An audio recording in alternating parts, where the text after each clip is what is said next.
Ruslan. But I'm here with my brother Clesso. We're not in Miami, though it would be fun to say we were in Miami. Where are we in? This is Pompano Beach. Pompano Beach. Give this video a like for the YouTube algorithm. We're doing something special because it's late night. I'm here with my brother Clesso. Clesso is a phenomenal artist, communicator. I've known you for a while. We've done shows together back in the day at Liberty University. There's other things we're going to talk about, but I want to open with this idea that you're engaged. I'm engaged. You're engaged. Here's the talk I keep getting. Everyone's like, yo, you can't get married young. It's just too, women is crazy out here. And the dating scene, Ruslan, you don't know the dating scene. These girls are wild. And then I hear from the women.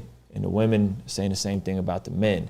And then there becomes this whole men's rights movement called the manosphere. You up on the manosphere? Yo, I've never heard of that in my life. Manosphere, red pill is wild, okay?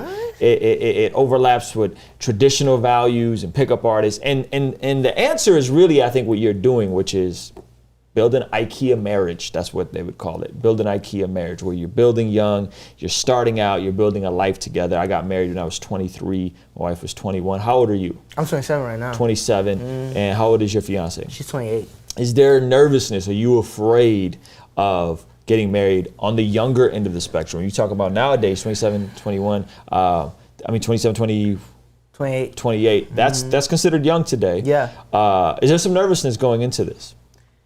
So there's not like a nervousness with me and my fiance, like that's my person. It's more of a nervousness of like dang, like am I gonna make the same mistakes like my pops did or like my parents did? It's kind of like that kind of fear, like not wanting to go through the cycle again. Yeah, because we both come from broken homes. Okay. Like that's like our story. So for us, we kind of want like our relationship to be like, you know what I'm saying, like something that people can look to as like, okay, like God's working in them. You know what I'm saying? Like we want to break the stigma, you know what I'm saying? Be like, really be in the community to show like other boys and, you know, young girls that like, yo, like it can work. Like you don't have to be like your pops or you don't have to be like your mom. So like that's really our kind of like our story type thing. That's dope. I was literally saying the same exact thing. I come from a divorced household. I come from adultery on both sides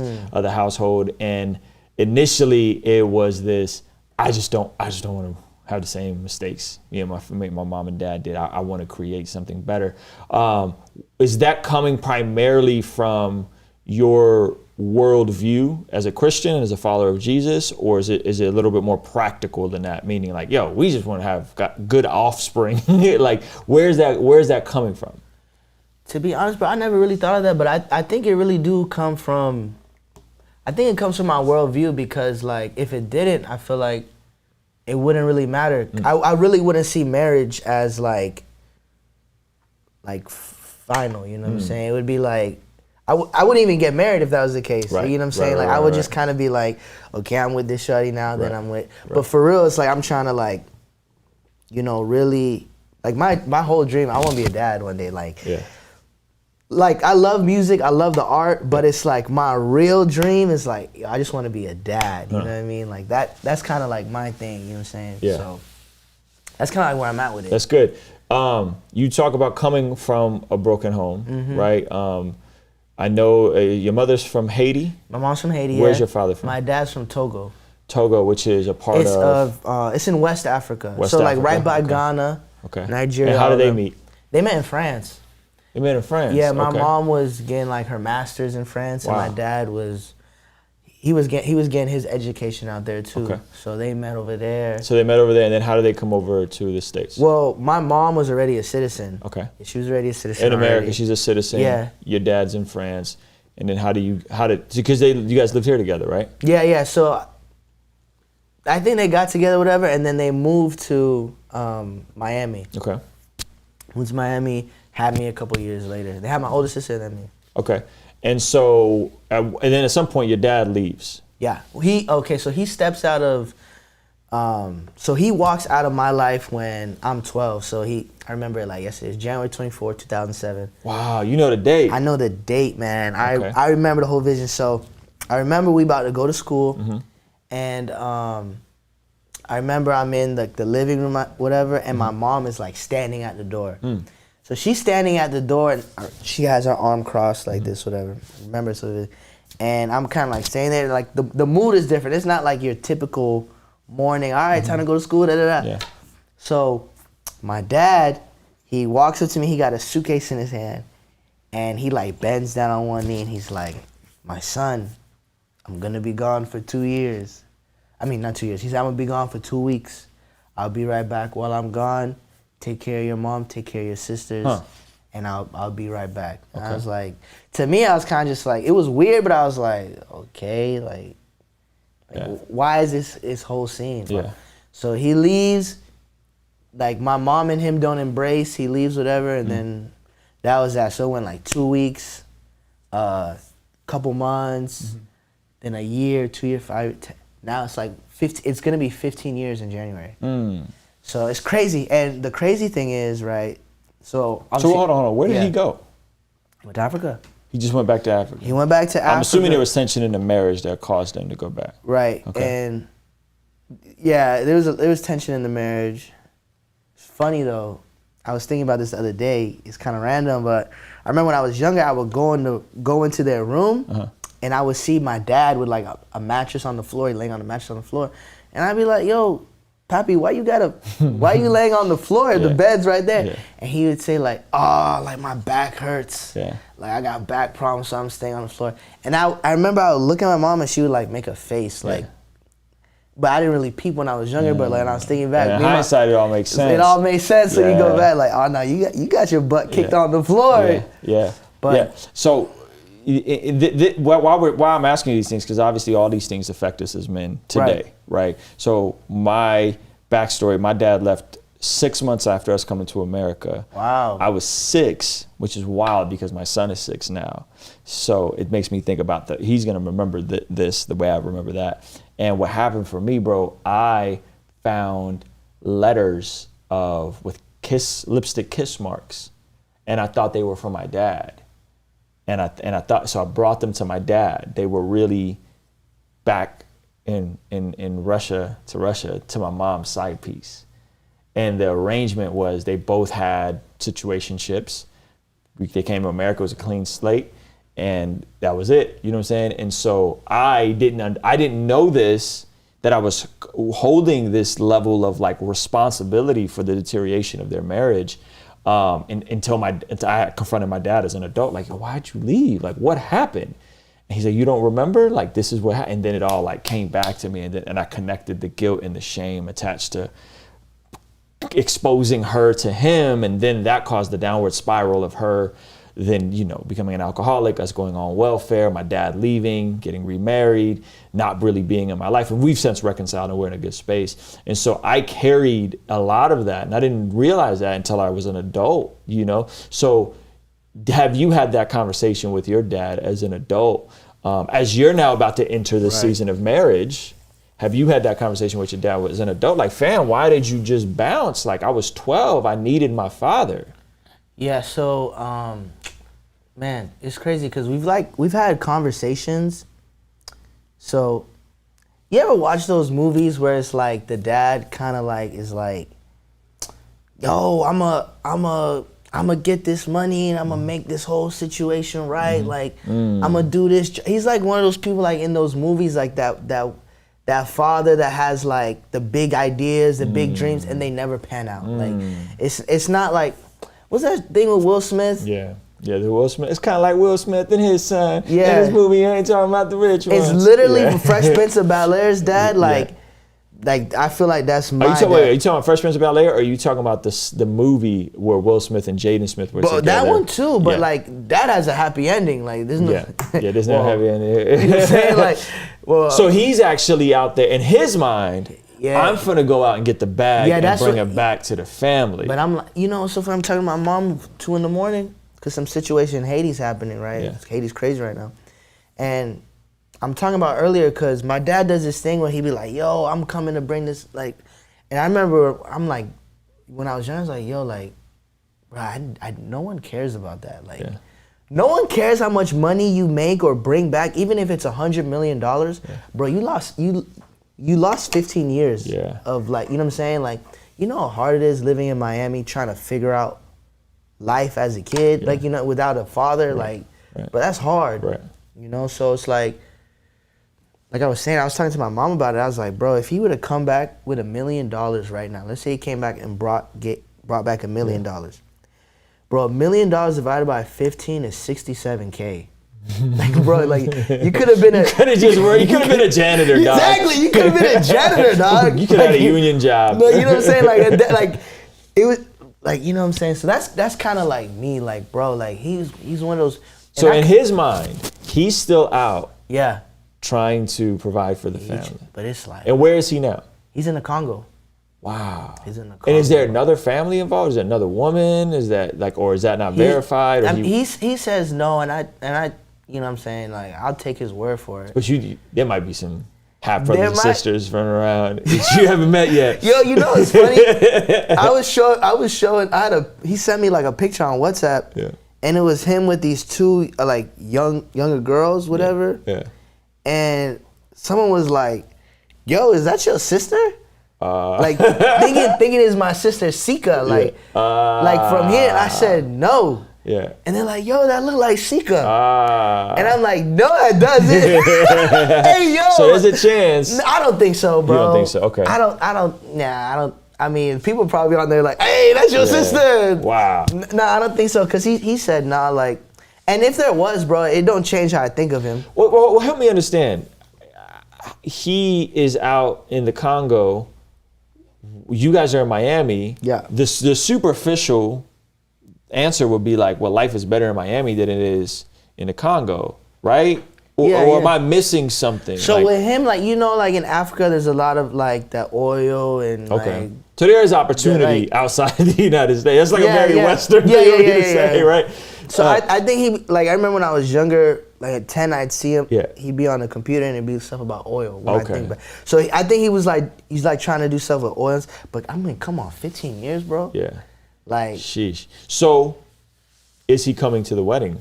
Okay, so whatever. Once I got engaged, like a week later, I told him like, yo, I'm getting married. Yeah.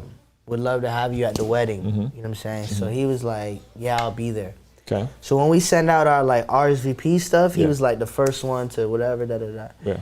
But it's kind of those things. It's like, bro, he's never showed up to my wedding, not my wedding. I'm saying my graduations. You know what I'm saying? My sister's graduation. Like, he's never showed up to any big thing, or like, you know, he didn't even show up to my mom's dad passing away, my grandpa passing away. Like, he didn't show up to any of these big moments. It's like, in the back of my head, I was like, I don't think he's gonna show up, you know? So it's like, it's been this like weird dichotomy of like, okay, like I've forgiven him from everything, but this whole wedding thing of like him coming, I feel like, in a sense, like I'm like opening up myself for like hurt. Your expectations are up. There's that glimmer of like, is dad gonna show up? Yeah. Right. So then I hit him, like, he hit me. I got COVID like a couple weeks ago.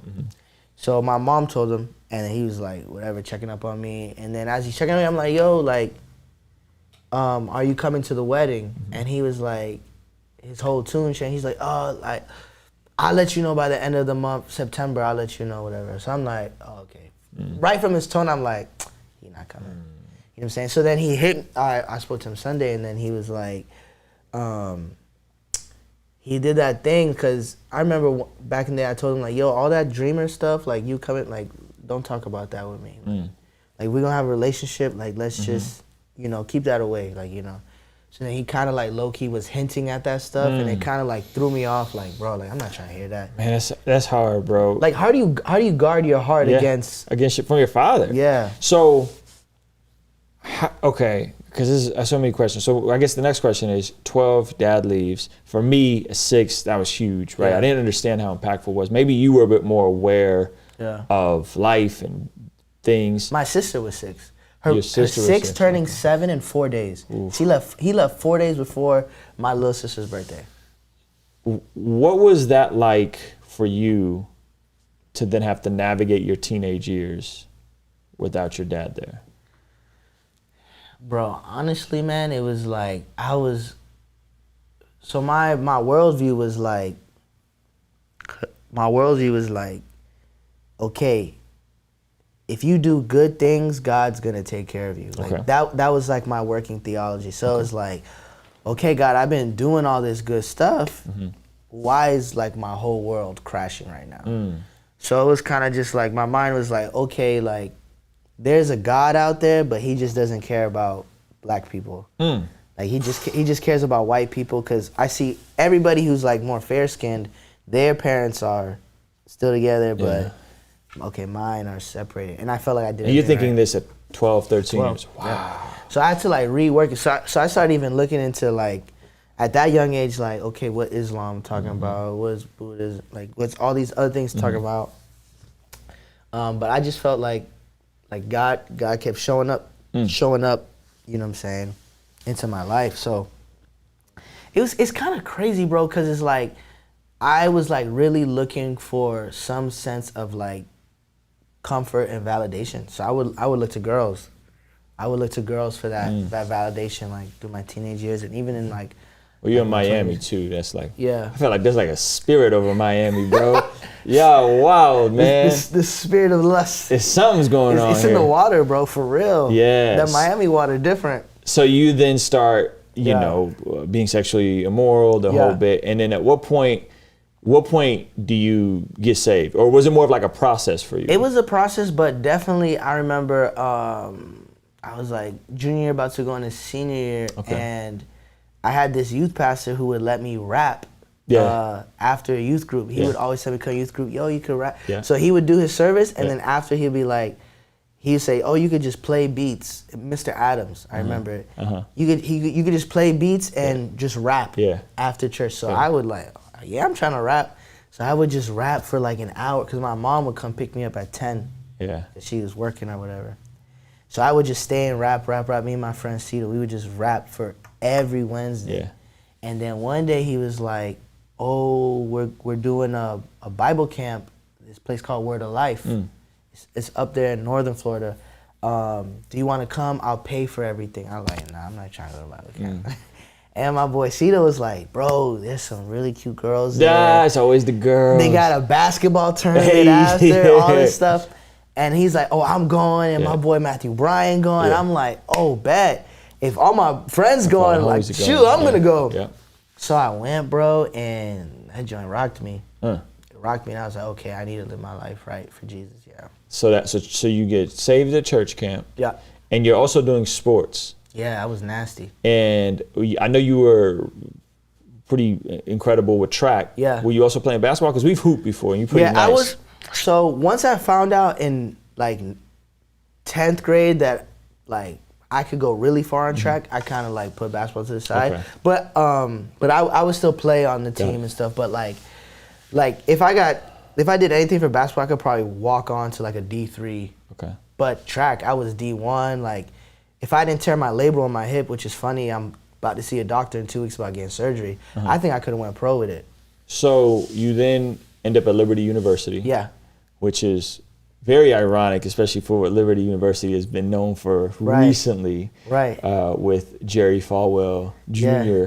Right, that man the pool boy. Yo, he just sit there in the corner and watch. He like. If y'all don't know what we're talking about, Liberty University is a college in Lynchburg. Yeah. Founded by Jerry Falwell, who I am personally never been a fan of, which was wild to me when I met all Clesso and all these amazing creative kids. I'm like, y'all going here? Here's the thing, we didn't know about. Y'all didn't know the history. Like we didn't know the history. We just D1 school that's Christian. Bet. And like honestly, my professors were super dope. Like Miss Bites, the academic advisor, was great. Like my coaches, everybody was dope. And I was kind of like, right when I was leaving was when the whole Trump stuff.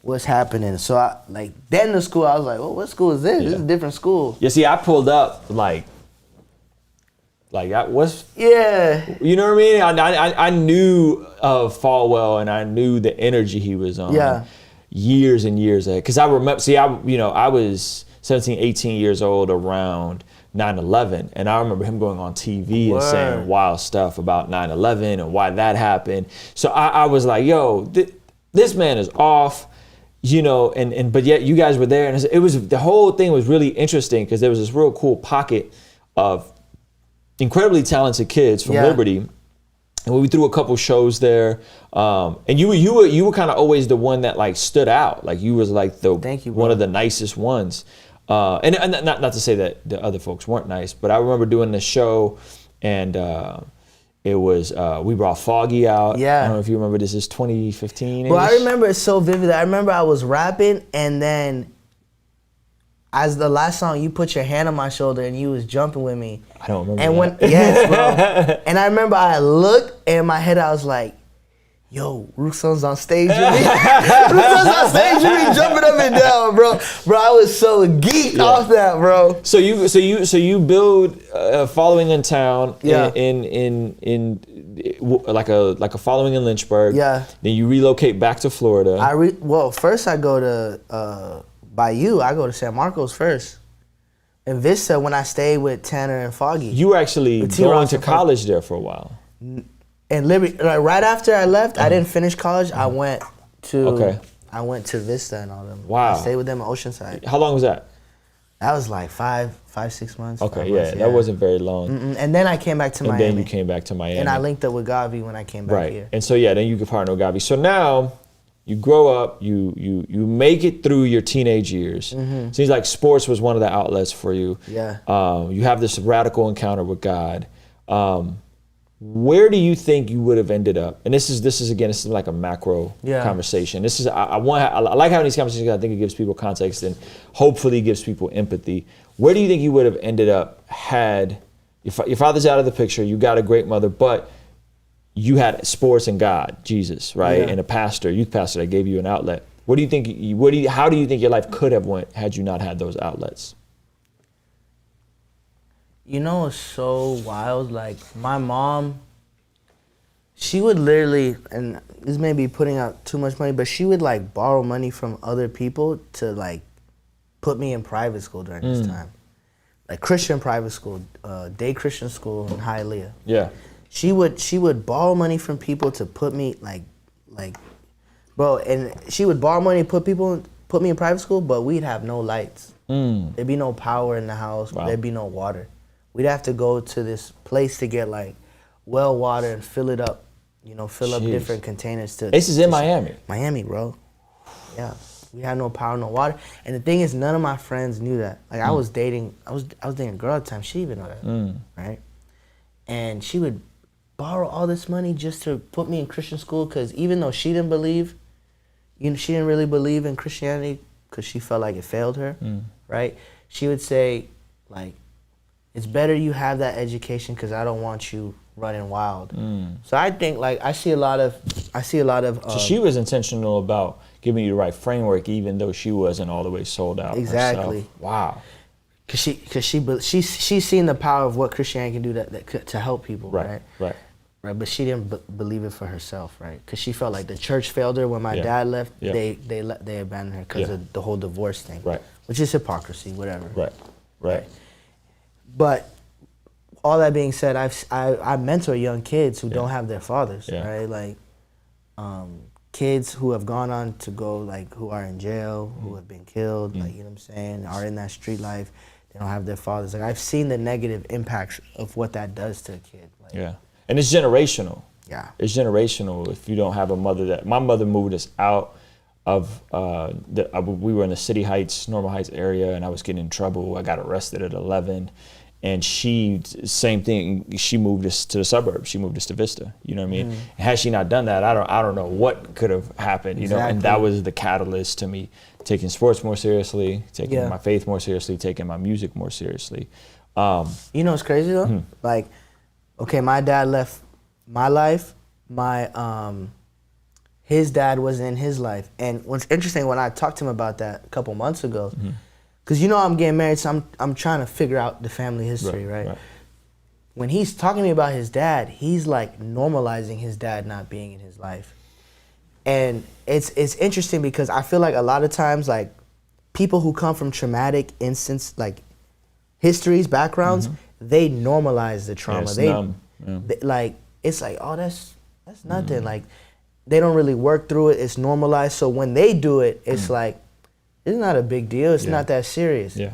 Where I'm trying to get in a place where I'm like, yo, I don't want to normalize unhealthy behavior. Like, let's all not like normalize unhealthy behavior. Like, you know, so it's a lot. So how are you, obviously you've been walking with Jesus for a while. Yeah. I'm guessing about 10 years, right? If junior year of high school, you're 27 now. How have you dealt with that trauma so that you don't repeat the same cycles?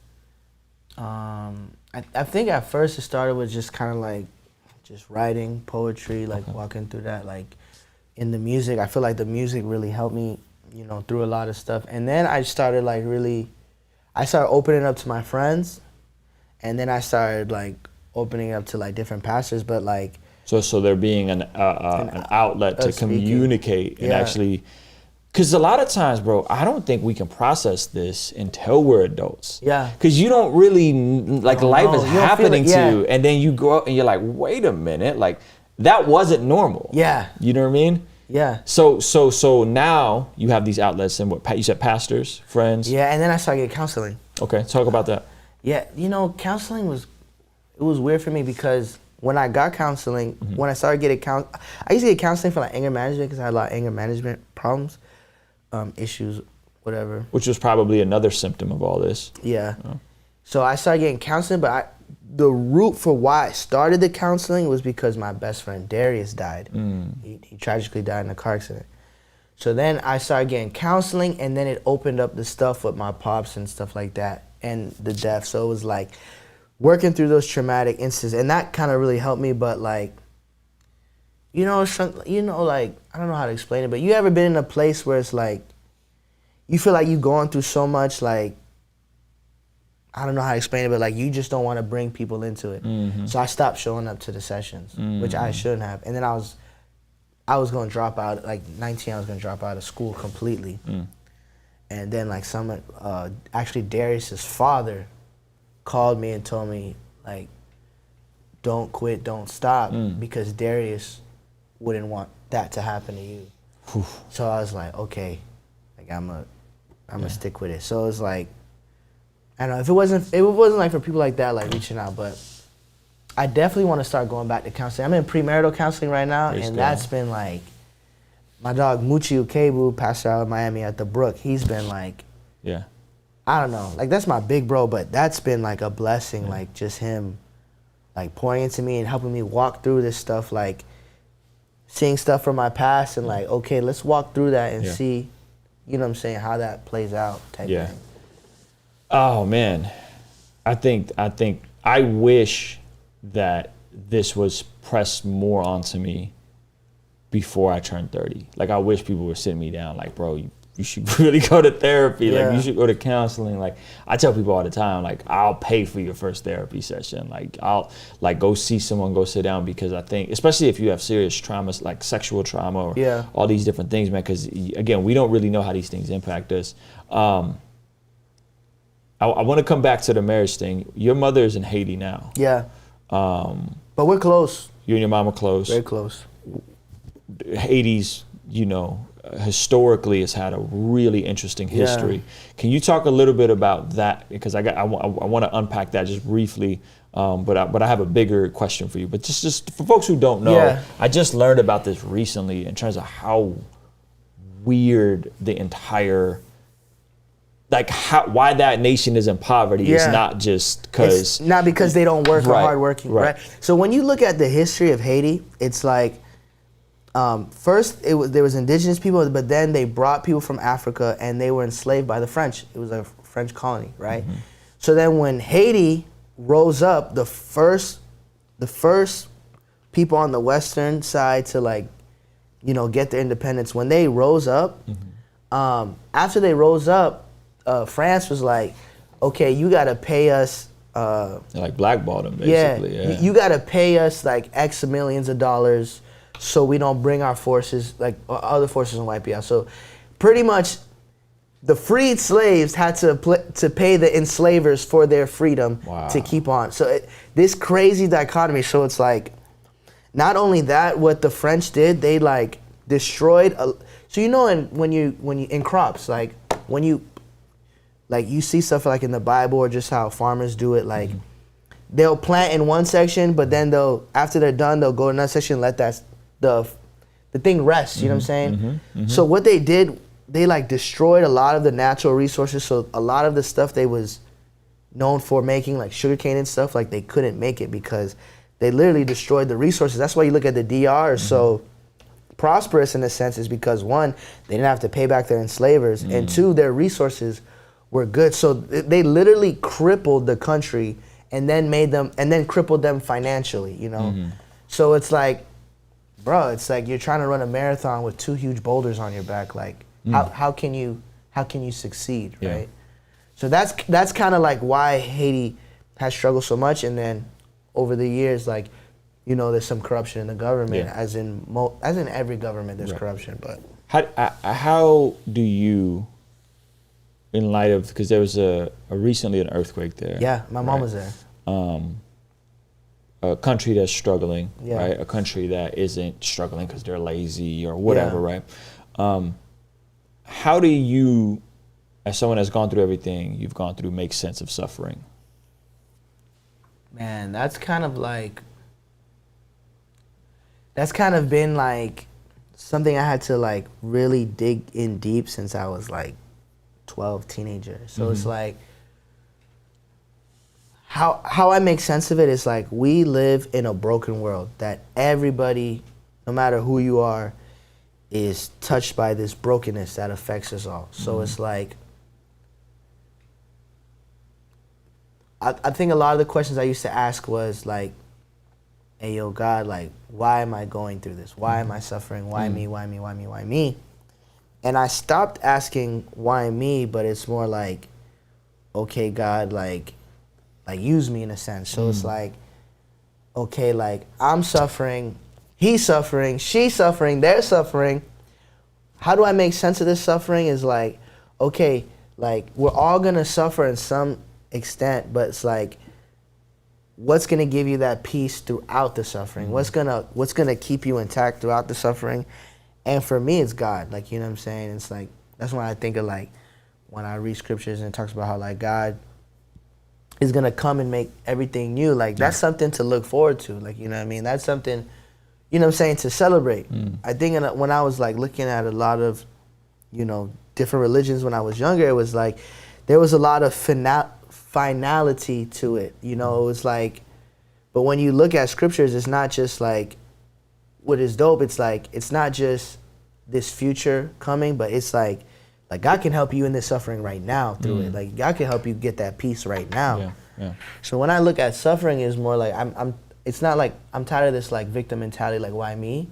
But it's more like, okay, it's gonna happen, but how can I help others through it? How can I be a light through it? That's kind of how I take it. That's beautiful. I mean, Jesus said in this life you will have trouble. Yeah. You know what I mean? I think about globally, man, and you know, vast majority of people will never have a car. Yeah. You know what's crazy though? Vast majority of people will never have a lot of these things we take for granted. Yeah.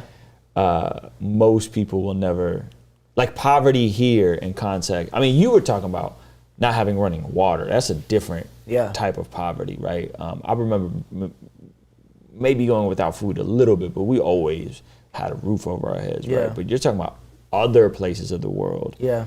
Absolute poverty is different than it is here. You know what's crazy though? Like, you go to Africa, you go to Haiti, and people would be like, oh man, like they got it rough. Bro, they smile, they got joy. Like, they actually have a sense of joy that a lot of people in America with all the luxuries of life don't have. So it's like, we looking at them like, man, your grass is not that green, but they got peace. And then they're looking at us, it's like, dang, man, your life may be perfect, but like, you may be going through so much. So it's like, the grass is always greener on the other side. Well, in America, we deal with access to excess, right? So it's a existential problem where parts of the world will die from starvation, from not enough food. Exactly. We die from too much food or too much processed food. Right. You know what I mean? So it's like a weird inverted thing. There's this Thomas Sowell quote that very few things I necessarily agree with him on, but this is one of them. And he said the question the question shouldn't be why is there chaos and why is there suffering. He said, when you look at the scope of human history, the question really should be, why is there ever order? And why is there ever structure? Right? And that's always stuck with me, because we can look and say, oh man, like this bad thing happened, the pandemic happened, this this happened, the recession, right? And it's like, nah, I think we forget how wild the world really is. Yeah. Like the world on its own devices is dark and evil. Right. And so instead of just wondering why it's dark and evil, we really should be asking, like, how do we have it stable here? Like, what are the mechanisms that work here that are good, that are positive? And so I think that's an interesting place that we could position our hearts to, because it's not a question of like, oh man, why am I suffering? It's like, no. Why is there not rampant suffering? And why have we not already blown ourselves up with all the access we have, you know? So that's it's an interesting way to look at suffering, I think, is instead of trying to make sense of it, maybe we should be focusing on why is there good and where does the good come from? And me and you as followers of Jesus would say the good comes from Jesus. Yeah. The good comes from having a godly worldview, and also righting the wrongs of history, right? If Haiti has this history, like you've shared about you wanting and believing you're going to do something great for that country. Yeah. And now you're kind of figuring out, like, that becomes your why. It becomes your macro vision. And maybe you don't do it today. Maybe you don't do it this decade. Maybe you do it when you're 45, 47, 57, right? But that becomes the deeper reason, is like, well, I'm going to do my part to try and right these wrongs that have happened in history. And I think we all could do that. I don't know if you got anything you want to add to that, but I think that's a really, really interesting concept, man, is making sense of suffering, especially right now with what we're seeing in Afghanistan, with what just happened in Haiti, stuff here. We're arguing and fighting, I feel like, over the wrong things. Like, Cass is flaring up over things. It's like, fam, this isn't really all that, like, this isn't that big of a deal in context to, like, people not having running water. Yeah. Right? Like, you know, it's crazy. I used to do, like a couple years ago, there was a village in Nice called Ensavo. It's in Haiti. And that's the area where the earthquake hit. Right? So in that village, there's no like medical center anywhere around there. And literally all the buildings, all the houses destroyed. Wow. All destroyed. And it was so wild, because at that time I was kind of like, you know what, like, you ever think about, like, you're doing something or you want to do something, it's like, man, someone else could do it, or like, that's a little too much, like, not right now, or someone else would do it, someone, like, not me, you know, God, like, not me, or whatever, you know, you just, you know, you tell yourself, like, it's not me.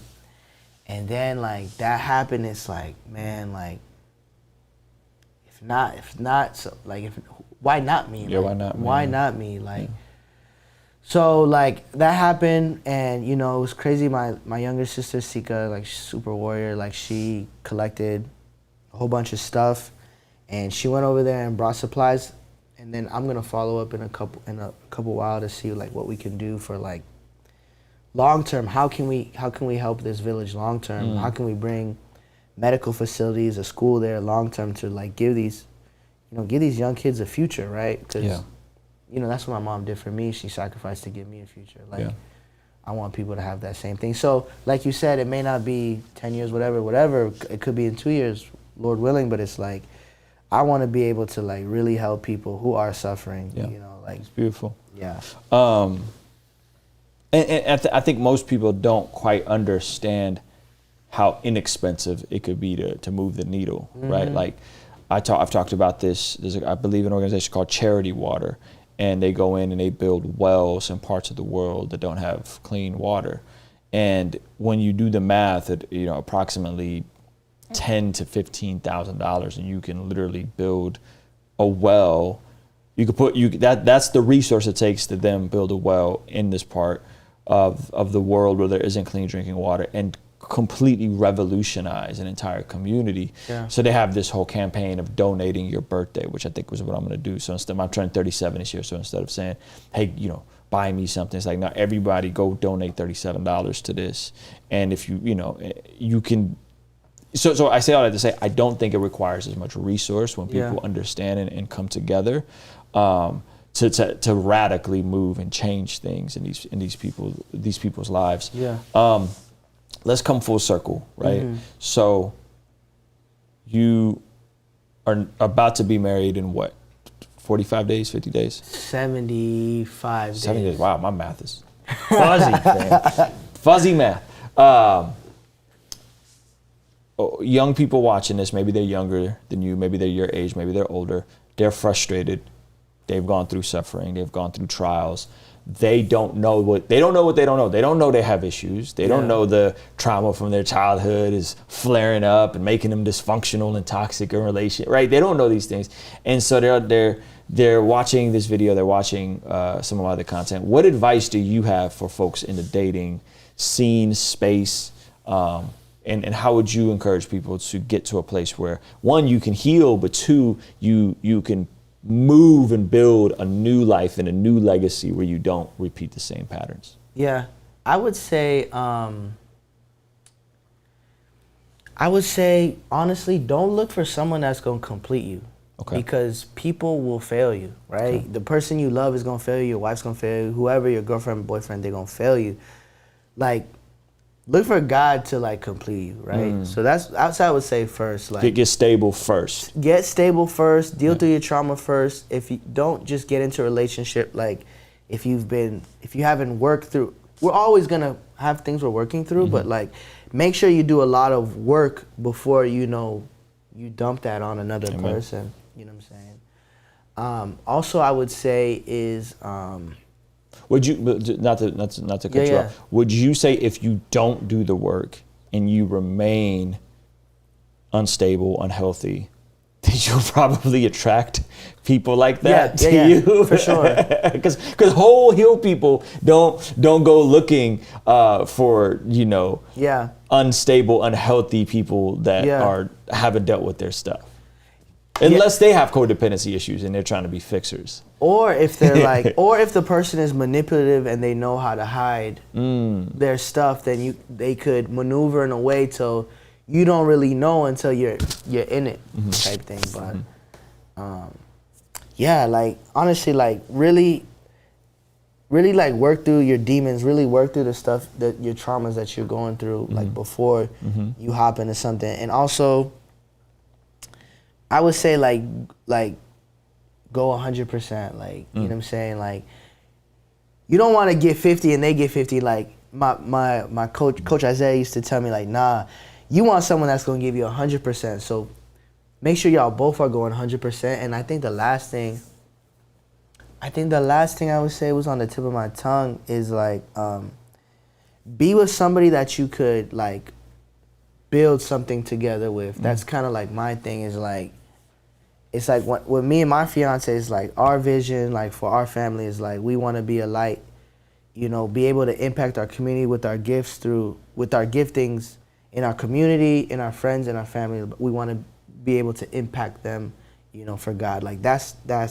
So it's like whatever she got going on, she wants to be someone who mentors young women, right? And I want to, with my music and the nonprofit stuff, like I want to be able to impact communities, right? So we want to be able to bring the stuff that we want to do together to really impact. So that's us. So it's like, I feel like if you're going to marry somebody, really marry someone you could, not just someone you could like, have some fun with, which is great, which is amazing. You want to be able to have fun with them, but what can you build that outlasts you in the future? You know what I'm saying? Like generational wealth, generational influence, all that stuff. Yeah, that's good. That's some real good game, man. And people are gonna say it's not possible, but I say it all the time. I look around my life and I see young people left and right getting married, building marriages, building families, building legacies, building homes.